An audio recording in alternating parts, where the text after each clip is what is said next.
Philosopher Charles Telefaro and theologian Elsa J. Martin defined the Euthyphro problem or dilemma as the question from Plato's Euthyphro: is X right because the gods approve of X, or do the gods approve of X because it's right?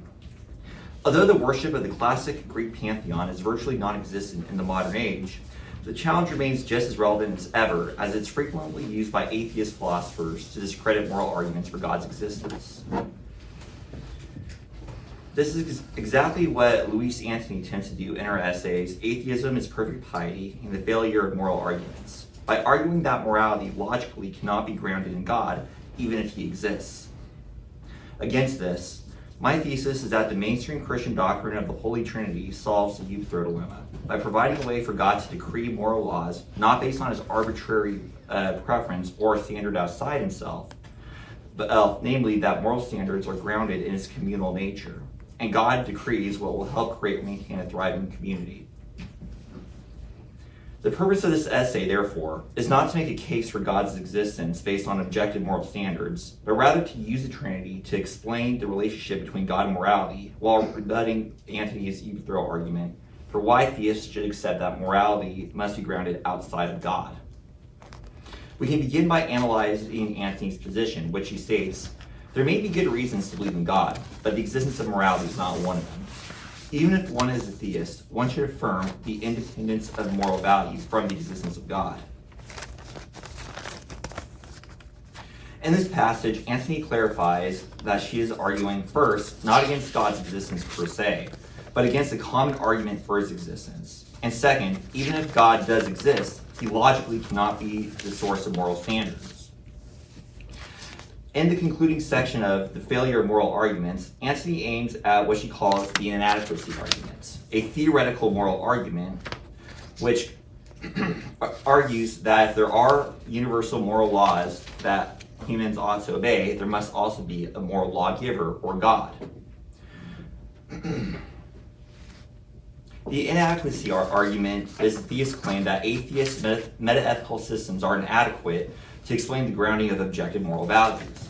Antony defines objective moral values as whether something is right or wrong does not depend on any human being's attitudes towards it, and are independent of human will, or that some things are truly moral or immoral regardless of one's opinion on it.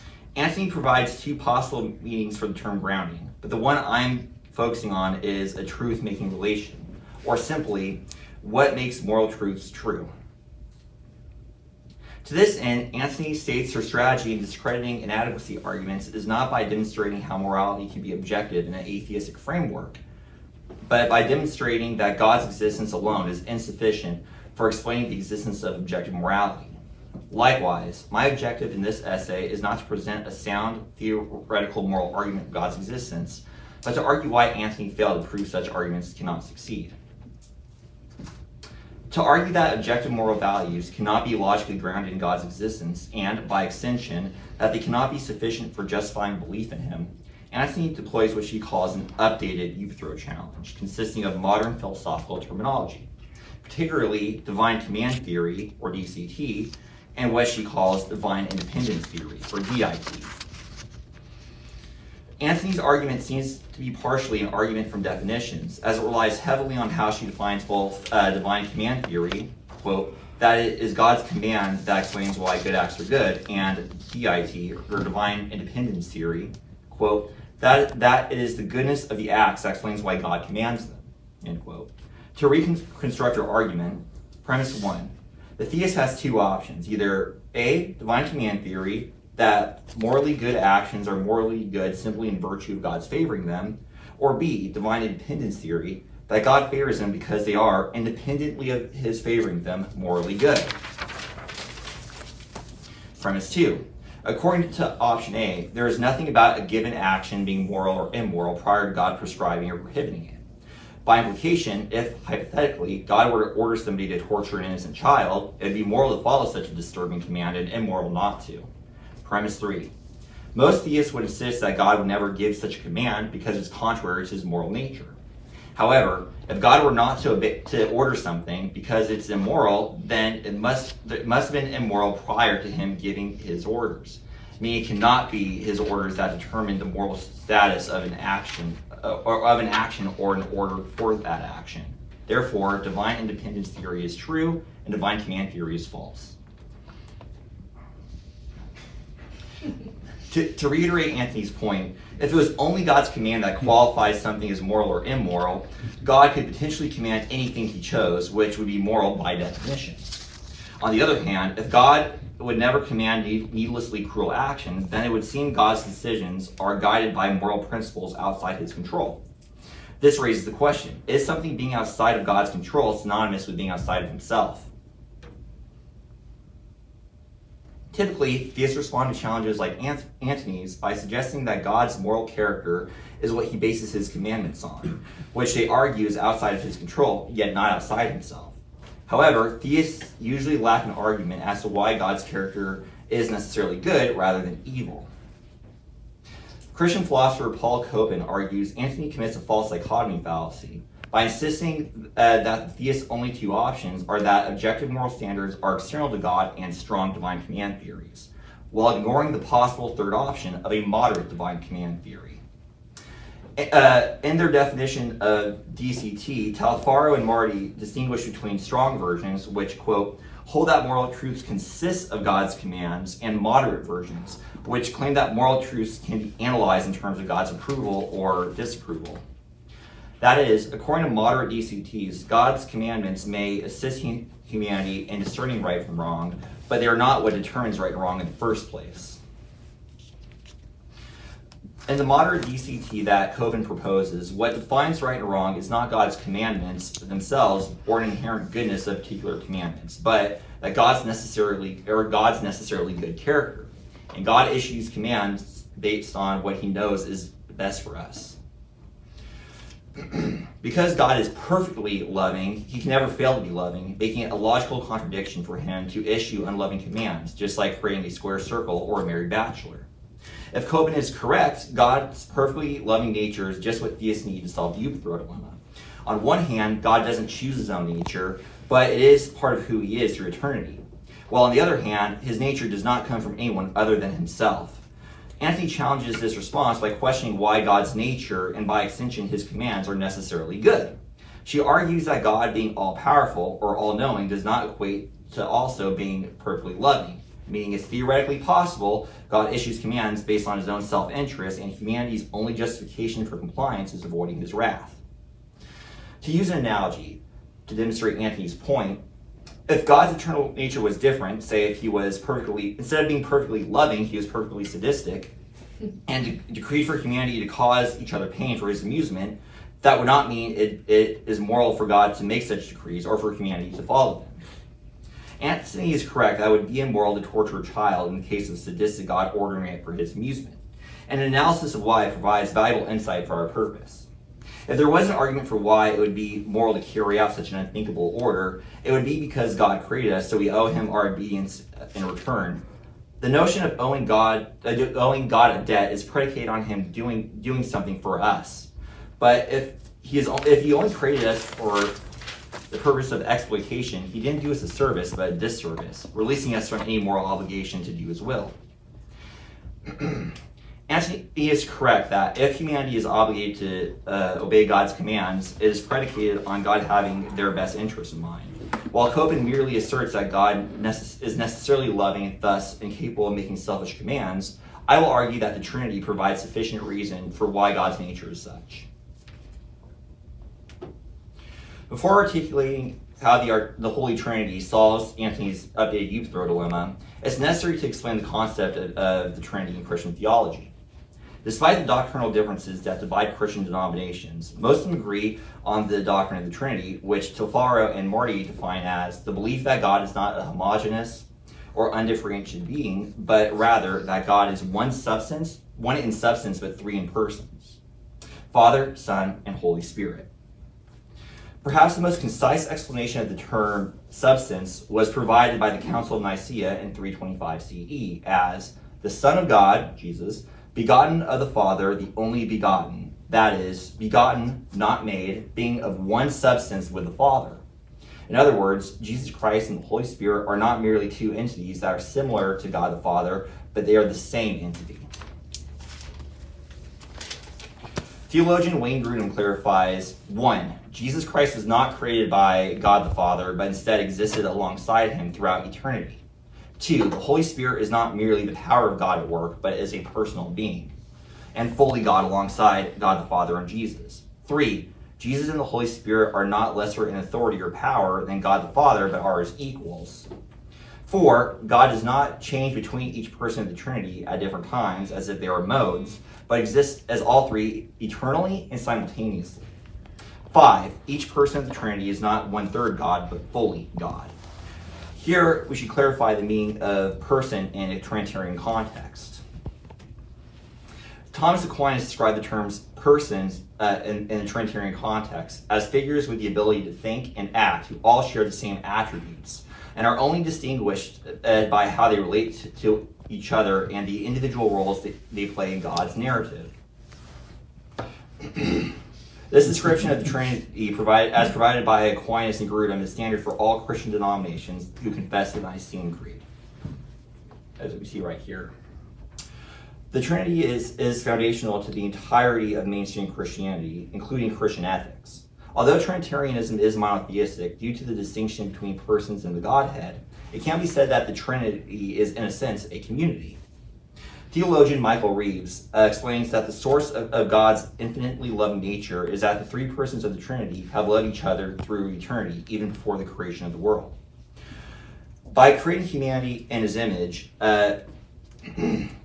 God created them with the purpose of dwelling with himself and each other in a mutually loving community resembling the Trinity, which is what the Garden of Eden was before Adam and Eve's eating of the tree of knowledge of good and evil.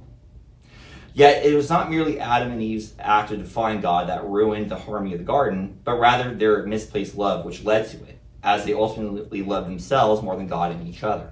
Similarly, all immoral actions stem from individuals loving themselves and the gratification of selfish desires over loving God and other people.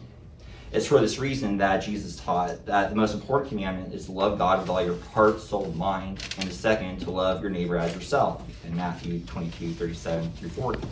By following these two commandments, individuals would not only do the right thing, but they would take joy in the relationships maintained by doing so. In short, because God is community and created humanity to dwell in a community, moral actions are what will help create and maintain such a community, and immoral actions are what would be detrimental to that purpose. Not only does the Trinity serve as the backbone of Christian ethics, it provides a precise explanation for why God's character is necessarily benevolent. Returning to Anthony's point that it is conceivable for God to be benevolent, such a God is only possible if he's one in all senses. If God is a Trinity, it is virtually impossible for him to be anything but benevolent. In order for a community to thrive, there must be a harmony between members, or else it'll fall apart. And likewise, the Trinity is a community consisting of three divine persons who cannot help but love one another because they are one entity. And thus, they can never act against each other. For the same reason, no one in their right mind would ever harm themselves. Therefore, the Trinity is the perfect community.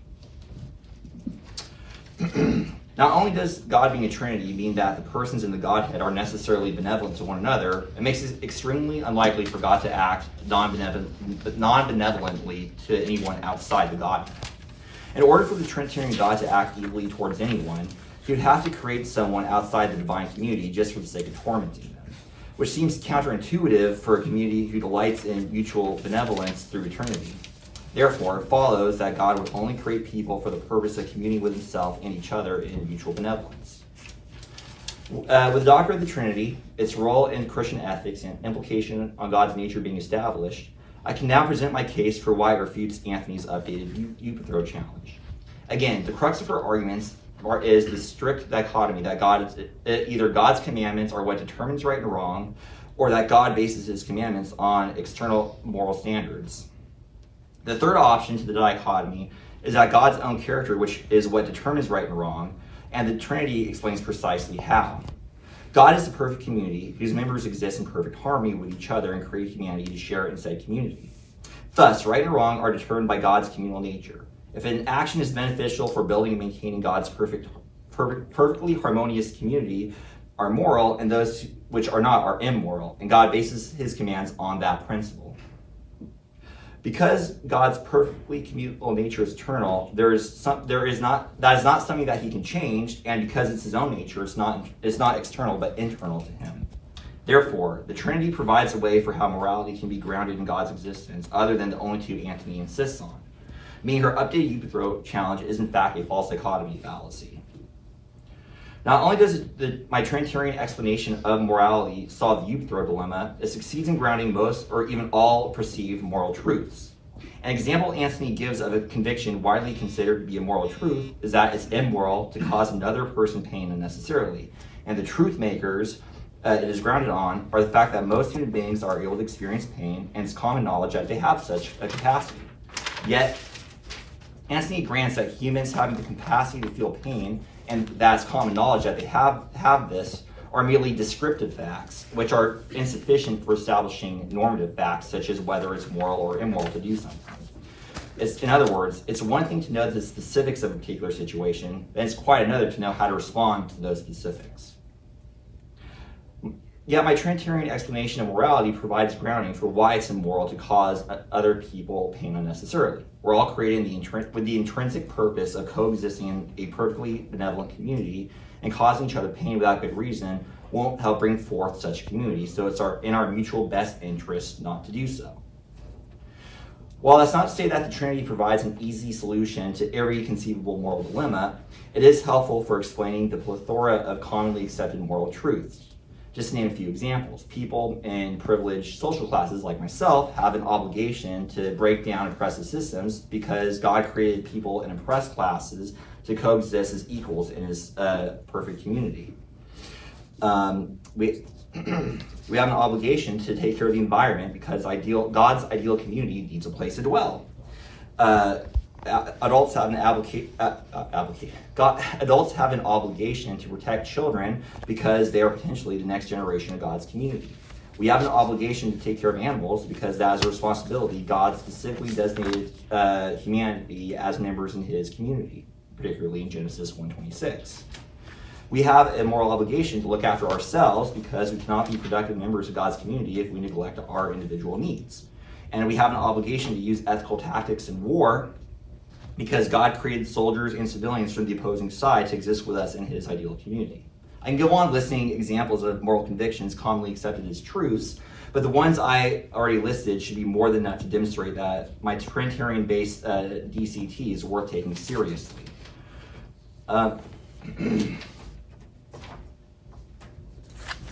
Hopefully I demonstrated why Louise Antony's updated Euthyphro challenge fails to lay theoretical moral arguments for God's existence to rest. Antony's argument depends on a strict dichotomy that if God exists, he either decides what is right and wrong through his decrees, or he bases his decrees on an external moral standard. Antony argues that of these two options, the latter must be true, because if God were to command something needlessly cruel, such as the torture of an innocent child, it'd be immoral, meaning that morality must be grounded outside of him. Theist philosophers tend to object to such reasoning by asserting that it's possible for morality to be rooted in God's commands or a standard outside God, but in God's necessarily good and unchanging character. However, they seldom provide a reason for why God's nature must be necessarily good rather than evil. My argument attempts to complete that of my fellow theists by explaining that if God is a Trinity, he is by definition the perfect community, which requires that he is perfectly benevolent. Since it is possible for objective moral values to be grounded in God, a case can be potentially made that they point to God's existence. Thank you.